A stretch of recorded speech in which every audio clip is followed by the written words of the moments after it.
Hey guys, hello and welcome back to another Star Wars video. Okay, so the Disney CEO, the new guy, Josh D'Amaro, has officially responded to the box office performance of The Mandalorian Grogu. Now, it's interesting that this is coming after the digital release, which is doing pretty well in the charts, but it also gives us some valuable insights into how the mouse is taking this. In my last video on a very similar topic, anonymous Disney executives also chimed in, and the recurring theme with what they were saying is that they never really expected The Mandalorian Grogu to do well in cinemas. Their expectation was that it was going to have a good Disney Plus premiere, a good digital premiere, but that the real test for Star Wars back on the big screen would be Star Wars Starfighter in 2027. But the way they were trying to justify low ticket sales was that, well, what did you expect? We don't know what it's going to be like when it drops on the streaming service, but in terms of the cinema, it was a pretty bad performance, and that's in spite of the film being pretty darn good. And I would say it's reflective of an overall general sentiment towards the Star Wars franchise at the moment. As a full-time Star Wars content creator, I can tell you that firsthand. We see the numbers, we see the trends, we tend to be privy to what people are searching for, and the last couple of months have not been so good. Now, it's not all doom and gloom. Of course, Star Wars fans are still very passionate, and in lots of pockets of this amazing fandom, there is still vibrancy. But overall, Star Wars is not in the position it should be. On the other hand, D23 Expo is next weekend, hoping for some exciting announcements, but at the same time, I think this franchise needs a real shake-up, and that's going to take more than just another project around the corner or another announcement. And this feeds into what we're talking about today, because as I just said, Disney's response to the Mandalorian Grogu box office is that it's all okay, Star Wars Starfighter is the real test. And you know, that's fine and dandy, that's all well and good, but imagine it's this time next year, and Star Wars Starfighter was a flop. I'm not saying it's going to happen, but what if, despite the fresh premise, despite the visuals, despite the A-listers like Ryan Gosling, it doesn't do the numbers Disney expects?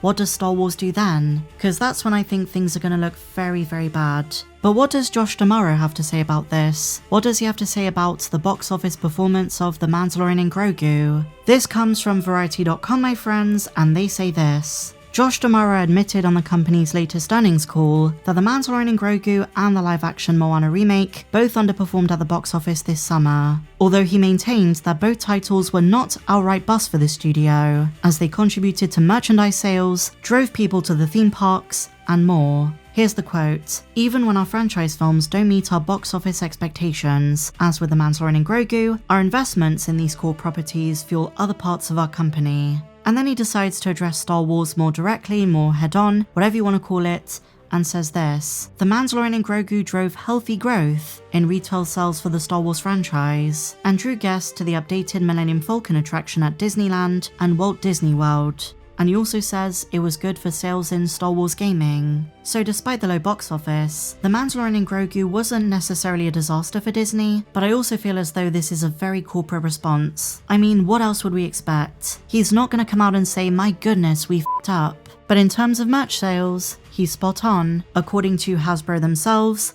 the Vintage Collection and Black Series figures have been doing really well. Anything Grogu, to be honest. They go on to say this: "The Mandalorian Grogu opened over Memorial Day weekend and earned $81 million, a very underwhelming start, and then the film went on to earn $345 million worldwide, far below the billion-dollar grosses of The Last Jedi and The Rise of Skywalker. But you know, you can't compare them.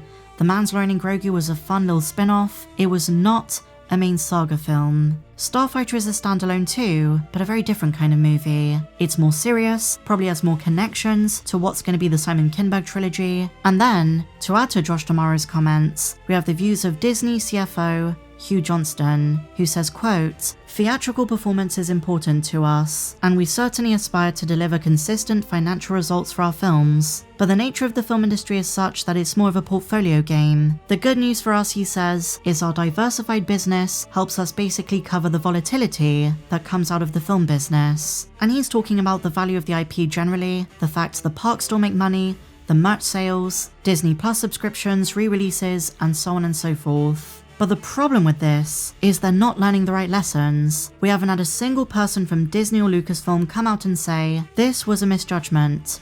we should have never released a Mandalorian movie in 2026, long after the buzz of the TV show had died down. And I also don't think it's right for them to shrug off the box office by saying that, well, with films you never know. It's a volatile business, some will do well, and some won't. While in theory that is very true, there should be enough care and attention to say that we should be putting Star Wars films in theaters that fans want to watch. As much as I enjoyed The Mandalorian Grogu, and don't get me wrong, I do, they should have started with Starfighter. I know a lot of Hunt for Ben Solo guys would have said that their film would have done better, Dawn of the Jedi, or even something like a Kenobi sequel for the big screen. There were so many better candidates for the first Star Wars movie in 7 years.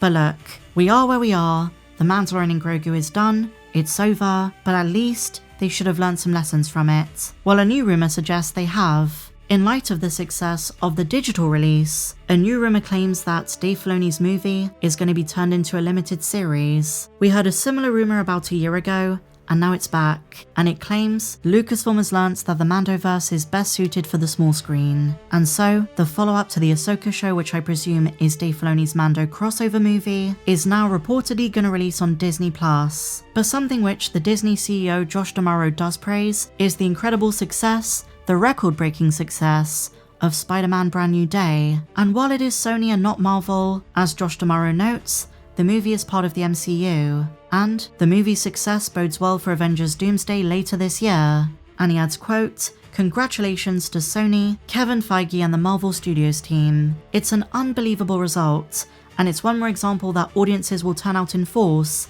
for great theatrical experiences. So why are you not applying this to Star Wars? Instead of saying, well, yeah, the box office wasn't great, but we're fine. Other parts of the Star Wars universe are fine, we're still selling Grogus, so even though the films might not do well, financially it's gonna be okay." Instead of that nonsense, he should be coming out and saying, Lucasfilm needs to do what Sony did and put out great theatrical experiences. We want Star Wars to be an event again. But of course, no, that's not what he's saying. It's one of those situations where Disney's not gonna say anything too dramatic until the box office numbers for Starfighter come in. Because if that film fails, hopefully that's when Disney sees that a big change is needed.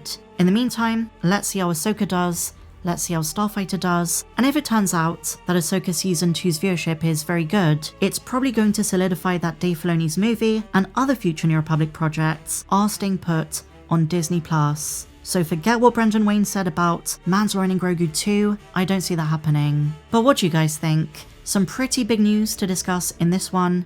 Share your thoughts in the comments down below. And if you enjoyed this video, please be sure to give me a big fat thumbs up, subscribe if you're new, and may the Force be with you always.